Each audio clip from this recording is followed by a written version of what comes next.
Now, we're going to start our ground-based movement series. These exercises are focused on strengthening the muscles around the spine and the front of the abdomen and alleviating some of the pressure on those muscles on the low back that tend to support the spine when we're in not the ideal position. We're going to start with a fundamental exercise called a curl up. What we're going to do here is go ahead and bend the knees, feet will be flat to the floor. In this position, both hands will be nestled behind the head, supporting the weight of the head and neck. In this position, what I'll have Nancy do here is press her heels into the ground to make sure her lower back is touching the ground. This is what's considered a posterior tilt. And Nancy, if you don't mind doing the opposite, arching your low back, bring it up off the ground. We don't want to be in this position. We want to do the opposite. So again, using the heels, crush that low back to the floor. You see that very subtle change in her hip and her low back position. This is where we want to start every single exercise we're doing and maintain this position. From here, the curl up is essentially a mini sit-up. But we're thinking about drawing the chest and the head straight up to the ceiling. Not like we're doing a normal sit-up where you think about crunching your head to your knees. We don't want to do that. We're trying to work the very deep core muscle called the transverse abdominis, which helps stabilize the spine.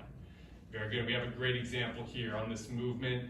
What I'll have Nancy do is return to the ground, take a big breath in, and she's going to exhale intentfully out through her mouth like she's blowing out through a straw. As she's pushing her heels into the ground, her hips will stay on the ground, her head and shoulders are going to lift at a couple inches. From there, fill up, big breath in through the belly, exhale out all of your air like you're breathing out through a straw.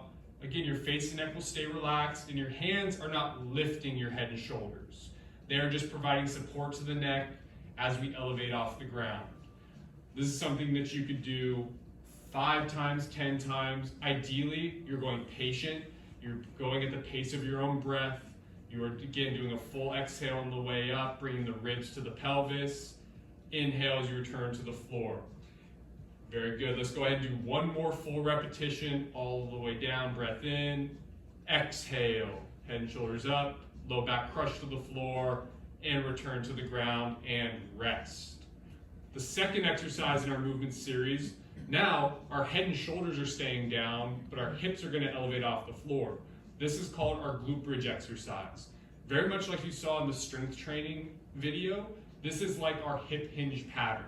From here, palms will be down next to the hips, providing a good base of support. Heels press firmly into the ground. Your low back is crushed into the floor, just like we did in the curl up. But now you're going to take a big breath in, and on the exhale, you're going to drive your hips up to the ceiling, squeeze your glutes, fully extend, and you're going to inhale, return to the ground, making sure your low back touches before your hips, maintaining that good spine position. Again, you start every rep with an inhale, exhale as you drive up to the ceiling. And a way I like to teach this is pulling the toes up off the ground to really reinforce pushing through the heels. That's going to help you extend at the hips, making sure we're feeling this exercise where we should. Again, for here, we can do 10 to 20 repetitions as a general rule of thumb. And we have a way to actually challenge you a little bit more. We can go ahead and reach both hands up to the ceiling. This will make you a little less stable. But if you progress to this movement pattern and you start to feel the exercise in your low back, you start to feel a little too unstable where you're not performing the exercise effectively, just return the hands back to the floor. We'll continue to move here. Let's go ahead and do one more full repetition, all the way up and all the way back down. Very nice. Now, the next progression of our core exercises, we're going to do a leg lower. We're going to start by bringing both knees to the chest. Both hands are going to interlock behind the right leg, meaning the left leg is going to be free. Now in this position, both feet up to the ceiling. Think about pulling your toes back to you. Dorsiflex, just like that. Now, low back stays crushed into the floor. We can use the arms on that supported leg to help reinforce that torso posture. But we're going to start here by taking a big deep breath in. On the exhale, you're going to lower your free leg. This would be the left leg in this example. We'll tap the heel to the floor if you can get there. Inhale on the way back up. We're going to start by doing 5 to 10 repetitions. Nancy is going to go ahead and do 10 repetitions on this side, and we'll do 10 on the other side.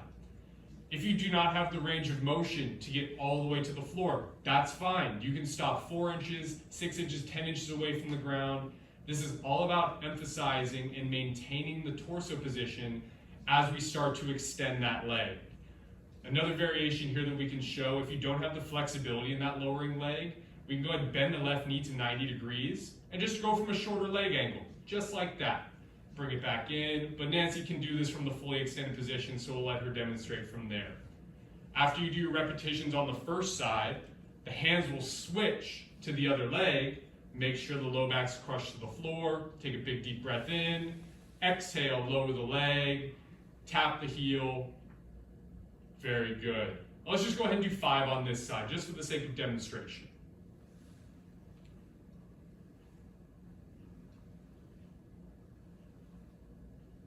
Good.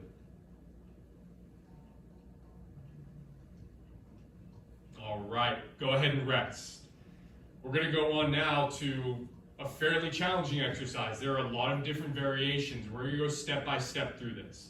This exercise is called dead bug. Again, we're just going to start by teaching the position, going through some different variations that we could do in this movement, and then fully demonstrating the dead bug exercise. Let's go ahead, after Nancy takes a couple breaths. The setup here, let's bring both knees up to the chest. Now, instead of the hands being interlocked behind the legs, I want both hands up to the ceiling.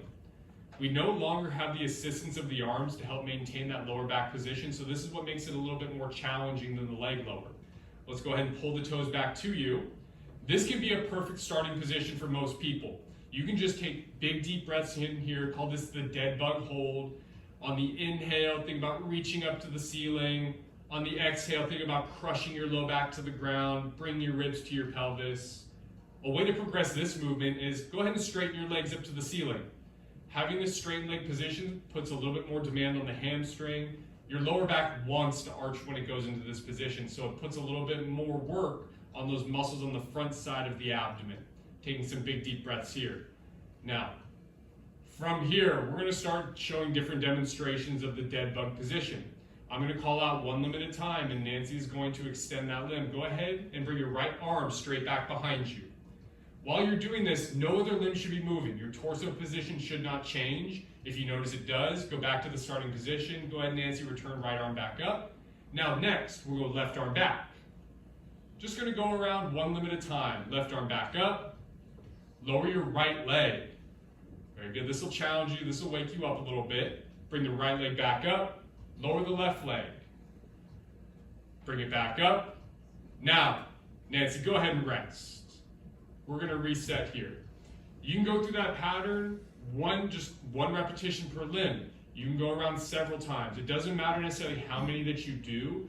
These exercises, especially from the ground, are all about quality. If you notice your position changing, you start feeling these exercises in the low back or just anywhere else you shouldn't be feeling them, that is a good sign to rest and try to reestablish a good position. If you cannot reestablish a good position, just move on, rest for the day. But now, going on to our full dead bug, we're going to go through the same setup, knees to chest, both hands up to the ceiling. Again, you can stay in this position if you'd like to. And Nancy, let's go through one demonstration here of the dead bug where we're going to go right arm and left leg from the bent knee position. Very good, just like that. You come back to the middle. We'll do the same thing on the other side. And keeping the bent knees come back to the middle, go ahead and fully straighten the legs as you extend here. Now, this is the full progression. Toes back to the shins. Let's go right arm and left leg. Very good. Come back to the center. Take a breath in. Exhale as you extend from center. Inhale as you come back together. Let's do 4 more repetitions. This will count as 1, back to the middle, and 2. Very good. Come back to the middle and rest. Very nice. Now finally, we're going to turn it back over. We're going to go into a hands and knees position. Do this slowly, do it comfortably. Make sure you're not in a hurry. If anytime you're changing position from the floor, you're feeling lightheaded, dizzy, anything like that, take your time. If you do need assistance, make sure you have a chair or something like that near you or somebody you can have contact with. Now, we're going to go through our bird dog progression. We're always going to start bird dog by doing 2 repetitions of cat-cow. This is to reinforce a good spine position.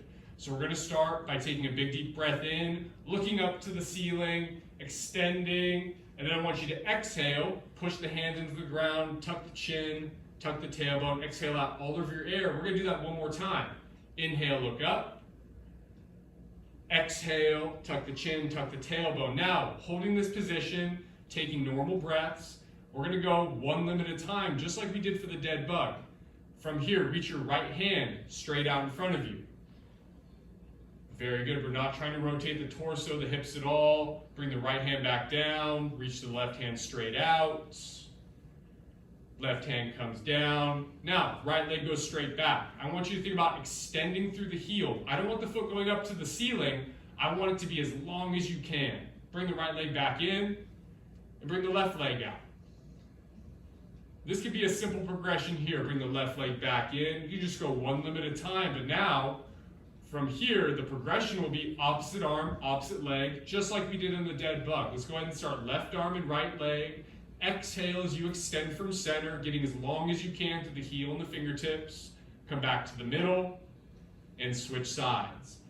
You'll go at the pace of your breath, under control, 10 to 20 total repetitions. We'll have Nancy do 10 here today. Very nice. Toes pointed into the ground for stability. Whatever arm is on the ground, trying to press it into the floor as hard as you can to make a stable base as possible. And when Nancy finishes up here, we're going to just rest in a comfortable position.